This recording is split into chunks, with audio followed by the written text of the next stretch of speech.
అగ్ని ప్రమాద ఘటన పైన హెచ్ఆర్సీ సీరియస్ అయింది. సిఎస్, సిపి, ఫైర్ డీజీ శాఖలకు నోటీసులు జారీ చేశారు. ఈ నెల 30లోగా నివేదిక ఇవ్వాలని చెప్పేసి ఆదేశాలు జారీ చేశారు. ప్రభుత్వానికి కూడా ఇవ్వండి ఒక నోటీసు. సిఎస్ గారికి ఇచ్చిరా, సిఎస్ గారికి కూడా పోయింది. ఇవ్వండి, తెలుస్తుంది అప్పుడు. ఇప్పుడు చెప్పాలి ఆ ఫైర్ ఇంజన్లో వాటర్ ఎందుకు లేదు, ఎందుకు నిర్లక్ష్యంగా ఉన్నారు, దేనికి ఉన్నారు అని చెప్పేసి. ఇప్పుడు వాళ్ళు రివర్స్లో ప్రచారం చేస్తూ ఉన్నారంట. ఇంకా అందాల పోటీలపై ఉన్న శ్రద్ధ పుష్కరాల పైన రేవంత్కు లేదు. పుష్కరాల నిర్వహణలో పూర్తిగా విఫలం. 35 కోట్లు ఏ మూలకు సరిపోవు. ఈ వైఫల్యానికి క్షమాపణ చెప్పాలి కేంద్ర మంత్రి బండి సంజయ్.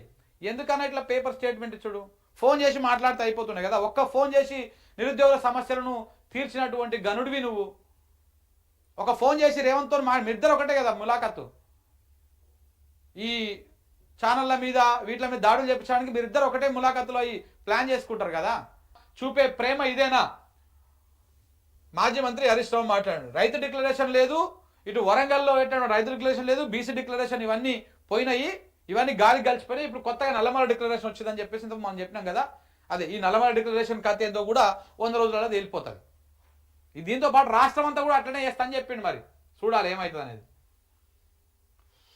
ఎమ్మెల్యే సంజయ్ ఏ పార్టీలో నాకు తెలియదు. జగిత్యాలలో కలిసి పనిచేయడానికి సంజయ్ ఎవరు? సంజయ్ ఏ పార్టీలో స్పీకర్ని అడిగితే తెలుస్తుంది. జగిత్యాలలో మంత్రి పొంగులేటిని ఆహ్వానించాం, ఇంకేదో చూసి తప్పుగా అర్థం చేసుకుంటారు, అభివృద్ధికి నిధులు ఇస్తానని మంత్రి చెప్పారు. కాంగ్రెస్ నేత జీవన్ రెడ్డి నిన్న ప్రెస్ మీట్ పెట్టిండు.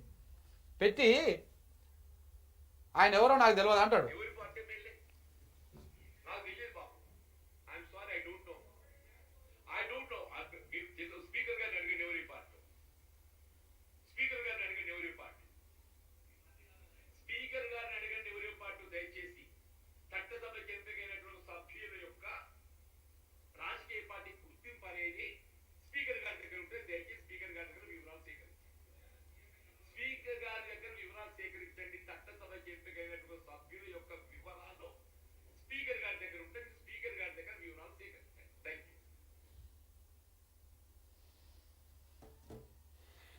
సో ఆ ఎమ్మెల్యే గురించి ఆయనతో కలిసి పనిచేసే ఉద్దేశం నాకు లేదు. ఇంకా అది పెద్ద కథలే.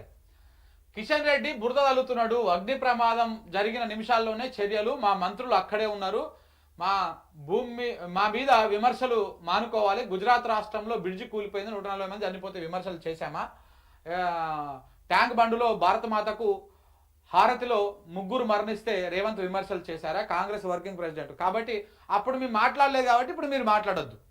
కాంగ్రెస్ బీజేపీ ఇచ్చిపుచ్చుకోవాలి. మీ తప్పులను మేము మాట్లాడొద్దు, మా తప్పులను మీరు మాట్లాడొద్దు. అంతేగాని ఇట్లా బురద అల్లొద్దు నా మీద అని చెప్తున్నాడు జగ్గారెడ్డి గారు. చాలా తెలివిగా మాట్లాడాడు జగ్గారెడ్డి గారు.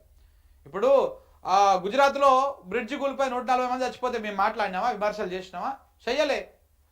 అట్లనే ఈడ ఆ ట్యాంక్ బండ్లో 3 చనిపోతే మేము విమర్శలు చేసినాం, మా రేవంత్ రెడ్డి గారు మాట్లాడిరా, మా ముఖ్యమంత్రి మాట్లాడిరా. మీరెందుకు ఇప్పుడు మాట్లాడుతున్నారు? మీది తప్పులు మాట్లాడలేదు, మా తప్పులను మీరు మాట్లాడొద్దు, మనం ఇద్దరం కలిసిపోవాలని చెప్పేసి జగ్గారెడ్డి గారు చెప్తున్నారన్నమాట. విద్యా హక్కు చట్టం అమలు చేయం, 25% ఉచిత సీట్లు ఇవ్వడం సాధ్యం కాదు, స్పష్టం చేసిన ప్రైవేట్ స్కూల్స్ యాజమాన్యం.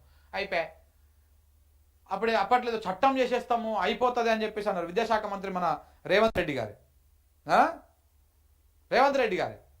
అప్పుడు చట్టం చేసేస్తాము, మొత్తము ప్రైవేటు విద్యా సంస్థలని ఒక గాడికి తీసుకొస్తాము, ఈ ఫీజుల దోపిడిని అరికడతాము, పేదల రక్తాన్ని తాగడాన్ని ఆపుతాము అని చెప్పేసి మాట్లాడారు. ఇప్పుడు ఏమంటున్నారు వాళ్ళు? మేము డైరెక్ట్ ఈ విద్యా హక్కు చట్టాన్ని అమలు చేయమని చెప్తా ఉన్నారు డైరెక్ట్గా వాళ్ళు.